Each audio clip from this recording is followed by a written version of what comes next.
She used the circuit breaker to send a Morse code distress signal via the billboard. Rescue teams quickly located the trapped crowd on the rooftop. When she rushed back to the roof, the crowd had already boarded the evacuation vehicle, but its weight capacity was at its limit. Her boyfriend pleaded with rescuers to let her board, but she voluntarily gave up her chance to escape for the sake of the elderly and children on the vehicle. Her boyfriend stayed behind to weather the crisis with her, defying his family's protests. Watching their only hope drift away, she began to cry. She too wanted to survive. As toxic gas slowly rose, another rescue helicopter flew overhead. They frantically waved for help, but the helicopter missed them, drawn instead by numerous distress signals from a distant building's rooftop. Her boyfriend saw hope.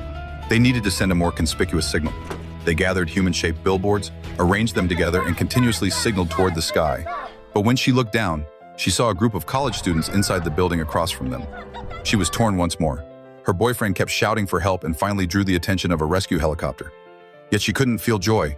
She voluntarily relinquished her chance to escape once more, lying on the ground with her boyfriend to guide rescuers using the billboards. Following the arrow's direction, the rescue team successfully located the group of students. As the rescue vehicle slowly descended, the couple missed their final chance to escape.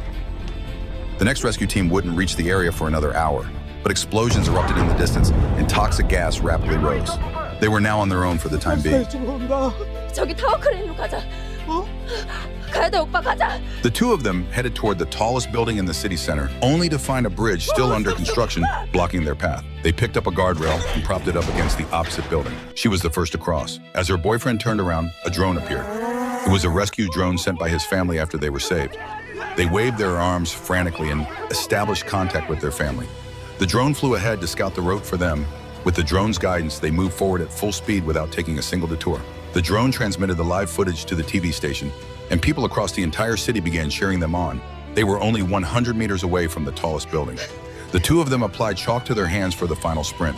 They rushed to the edge of the roof in excitement, only to break down once again. They were only 50 meters away from the tallest building, but there was absolutely no way to bridge that gap. The toxic gas was about to reach the top floor of their current building. It seemed like all her previous efforts had been in vain. This time, even her boyfriend started crying, and the two of them held each other, waiting for death to arrive. But as she looked up, she saw a glimmer of hope for survival once more. Countless drone enthusiasts were flying their drones to pave an escape path for them. Her boyfriend attached a rope to the drones, which flew to the tallest building to secure the line.